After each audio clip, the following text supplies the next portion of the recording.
राम मंदिर दानपेटी घोटाळा नेमकं काय घडलंय, कोणावर आरोप आणि उद्धव ठाकरे यांनी आंदोलनाची घोषणा का केली? मंडळी, अयोध्येतील राम मंदिर पुन्हा एकदा देशाच्या राजकारणाच्या केंद्रस्थानी आलं आहे. पण यावेळी राजकारण राम मंदिराचं उद्घाटन, स्थानिक सोहळा किंवा रामनवमीचा उत्सव नाही, तर कारण आहे राम मंदिराच्या दानपेटीतील कथित गैरव्यवहार. आणि या मुद्द्यावरून आता सुरू झालेलं राजकारण. या संपूर्ण प्रकरणावरून शिवसेना उद्धव बाळासाहेब ठाकरे पक्षप्रमुख उद्धव ठाकरे यांनी मोठी घोषणा केली आहे. त्यांनी राम रक्षा आंदोलन जाहीर करत 5 जुलै पासून मुंबईतील दादर येथून आंदोलनाची सुरुवात होणार असल्याचं सांगितलं आहे. त्यानंतर हे आंदोलन राज्यभर नेण्याची ही घोषणा करण्यात आली आहे. पत्रकार परिषदेत उद्धव ठाकरे यांनी एक महत्त्वाचा मुद्दा मांडला.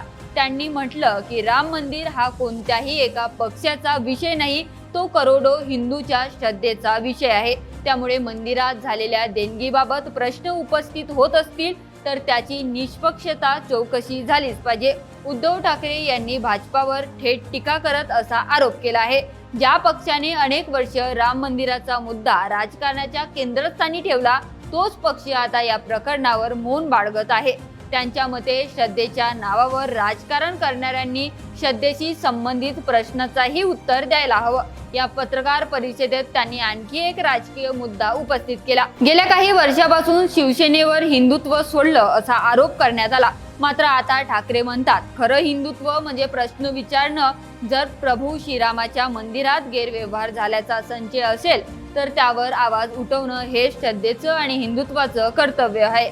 आता प्रश्न असा आहे की अखेर हे संपूर्ण प्रकरण सुरू झालं कसं? घोटाळ्याचा आरोप नेमका काय आहे? चला सुरुवातीपासून समजून घेऊया. अयोध्येतील राम मंदिरात दररोज हजारो भाविक दर्शनासाठी येतात. देशभरातून आणि परदेशातूनही लोक देणगी अर्पण करतात. या देणगीमध्ये रोकड, सोनं, चांदी, दागिने आणि इतर मौल्यवान वस्तूचा समावेश असतो. त्यामुळे आता सर्व देयची नोंद, मोजणी आणि सुरक्षित साठवणूक करण्यासाठी स्वतंत्र व्यवस्था करण्यात आली आहे. मात्र काही दिवसापूर्वी या व्यवस्थापनावरच प्रश्नचिन्ह उपस्थित झाले.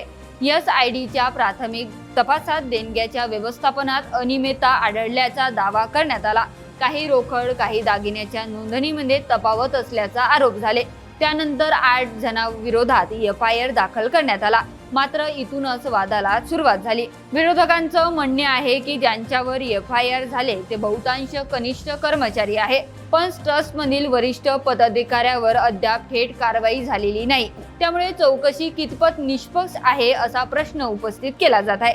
या मुद्द्यावरून विरोधी पक्ष अधिक आक्रमक झाले आहे. उद्धव ठाकरे यांनी आंदोलनाची घोषणा केली आहे. आम आदमी पक्षानेही निष्पक्ष चौकशीची मागणी केली आहे. काँग्रेसनेही या प्रकरणात प्रश्न उपस्थित केले आहे. तर महाराष्ट्र नवनिर्मित सेनेचे अध्यक्ष राज ठाकरे यांनीही या प्रकरणात पारदर्शक तपासाची मागणी करत सोशल मीडियावर भूमिका मांडली आहे. मात्र दुसरीकडे भाजप आणि राम मंदिर ट्रस्टशी संबंधित बाजूचं म्हणणं वेगळं आहे. त्यांच्या मते तपास सुरू आहे, SID चौकशी करत आहे. अंतिम अहवाल येण्यापूर्वी कोणालाही दोषी ठरवणं योग्य ठरणार नाही. तपास पूर्ण होऊ द्या आणि त्यानंतर निकष काढावे. म्हणजे सध्या या प्रकरणात 2 वेगवेगळ्या भूमिका समोर येत आहे. एकीकडे विरोधक म्हणत आहे की श्रद्धेशी संबंधित इतक्या मोठ्या संस्थेत आर्थिक अनियमिततेचा आरोप झाला असतील तर तातडीने आणि निष्पक्ष कारवाई झालीच पाहिजे.